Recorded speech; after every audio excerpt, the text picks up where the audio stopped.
আজকে আমি এসেছি গড়বেতা। তো গড়বেতা সাধারণত সবাই এই গনগনি ঘুরতেই আসে। তো গড়বেতার আশেপাশে কিন্তু অনেক সাইট সিন করার জায়গা আছে। তো আমি এখন এসেছি এই মন্দিরে। এটা হলো মা সর্বমঙ্গলা মন্দির, এটা তার মধ্যে একটা। আর পথে আরেকটা বারো শিব মন্দির ছিল, কিন্তু বারো শিব মন্দিরটা দুপুর 12টার মধ্যে বন্ধ হয়ে যায়, জন্য সেটা দর্শন আমরা করতে পারিনি, একটু আসতে মানে বেলাও হয়ে গেছিলো। কিন্তু সর্বমঙ্গলা মন্দির কিন্তু খোলা আছে। তো এর ভেতরে কিন্তু ক্যামেরা অ্যালাউ নেই, সেই কারণে তোমাদেরকে আমি ভিডিওটা করে দেখাতে পারলাম না। কিন্তু তাতে কি, যতটা পারবো ততটাই তোমাদের দেখাবো। এই গড়বেতার অধিষ্ঠাত্রী দেবী হলেন মা সর্বমঙ্গলা। আদপে তিনি মা দুর্গারই আরেক রূপ। সকল ভক্তদের মনস্কামনা পূরণ করেন এই মা সর্বমঙ্গলা, আর সেই কারণেই সারা বছরই ভক্তদের ভিড় লেগেই থাকে। প্রায় 1000 বছরেরও বেশি পুরনো এই মন্দির। সব মন্দির দক্ষিণমুখী হলেও মা সর্বমঙ্গলা মন্দির কিন্তু উত্তরমুখী। আদিকালে এখানে নরবলিরও প্রচলন ছিল বলে শোনা যায়। প্রতি বছর পঞ্চমী তিথিতে এখানে দেবীর অঙ্গরাগ হয়। মোম, পারদ, গালা, সিঁদুর দিয়ে মায়ের মুখমণ্ডল তৈরি করা হয়। সারা বছর ভক্ত সমাগম হলেও দুর্গাপুজোর সময় ভক্তের ঢল উপচে পড়ে এখানে। আর মায়ের ভোগের জন্য কিন্তু সকাল সকাল এসে কুপন কাটতে কিন্তু ভুলো না তোমরা। আর আমার নেক্সট গন্তব্যস্থল হচ্ছে গনগনি।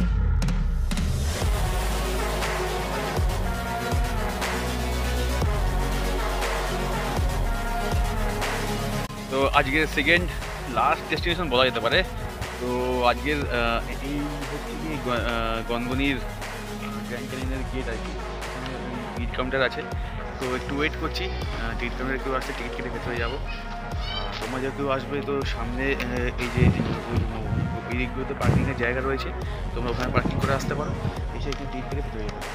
তো বর্তমানে টিকিট কাউন্টারে কেউ নেই, তো টিকিট কাউন্টারের পাশে এই দিক থেকে একটা সিঁড়ি মতন আছে, ওদিক থেকে আমরা যাচ্ছি। চলো তোমার দেখাচ্ছি।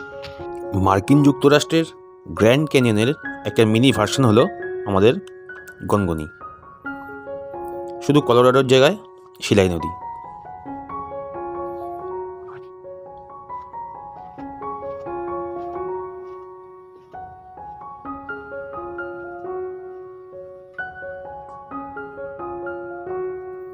লাল গেরুয়া মাটির নানান ভাস্কর্য তোমাদেরকে মুগ্ধ করবেই। নদীর জলের ক্ষয়ের ফলে প্রাকৃতিকভাবে গঠন হয়েছে এই ধরনের নানান স্কাল্পচারগুলো।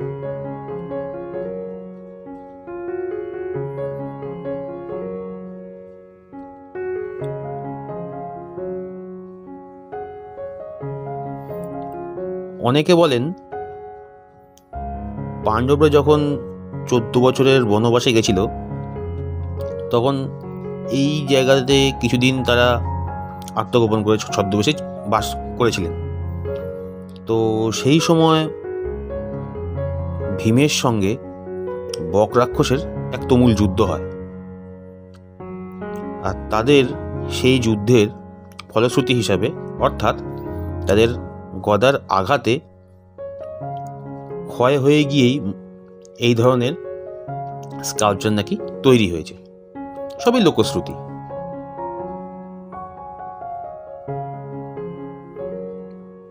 সে যাই হোক না কেন, এঁকে বেঁকে চলে যাওয়া নদী আর ক্যানিয়ন সব মিলিয়ে কিন্তু জমে যাবে, নিরাশ হবে না, প্রমিস করলাম।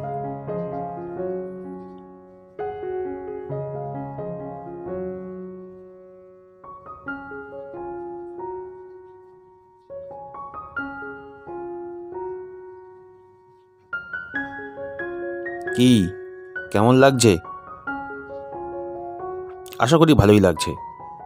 নিজের চোখে যদি একবার এসে দেখতে যাও, তাহলে তোমাদের অবশ্যই আসতে হবে গড়বেতা। আসবে কিভাবে বলে দিচ্ছি। হাওড়া থেকে লোকাল ট্রেন আছে, অথবা এক্সপ্রেস ট্রেনও আছে, যেটাই তোমাদের সুবিধা হয়।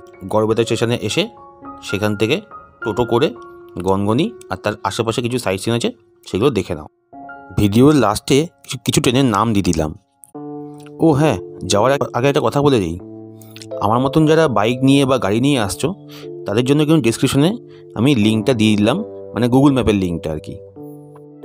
এসো কিন্তু। তো আজকের মতন আমাদের গড়বেতা ট্রিপটা আমি এখানেই এন্ড করছি। আমাদের মা সর্বমঙ্গলা মন্দির আর Gangani the grand canyon of Bengal দেখা হয়ে গেছে। যতটা পারলাম তোমাদের সঙ্গে তার ঝলক শেয়ার করলাম এই ভিডিওর মাধ্যমে। যদি ভালো লাগে ভিডিওটাকে লাইক করো, যদি আরও ভালো লাগে সবার সঙ্গে শেয়ার করো। তো আমি এরকম অফবিট হাইলাইটেড সব রকম জায়গায় ঘুরে ঘুরে তার ছোটো ছোটো ভিডিও তোমাদের সামনে আমি ট্রিপ ট্রাভেল অ্যান্ড মোর আমার চ্যানেলের নাম, তার মাধ্যমে তোমাদের সঙ্গে তুলে ধরি।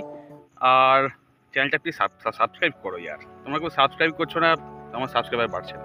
তো চ্যানেলটা সাবস্ক্রাইব করো আর বেল আইকনটা অবশ্যই ক্লিক করে দেবে, যাতে আমি নতুন ভিডিও পোস্ট করলে তোমাদের কাছে যেন নোটিফিকেশনটা পৌঁছে যায়। তো আজকের মতন এখানেই আমার ভিডিওটা এন্ড করছি, দেখা হচ্ছে পরের ভিডিও।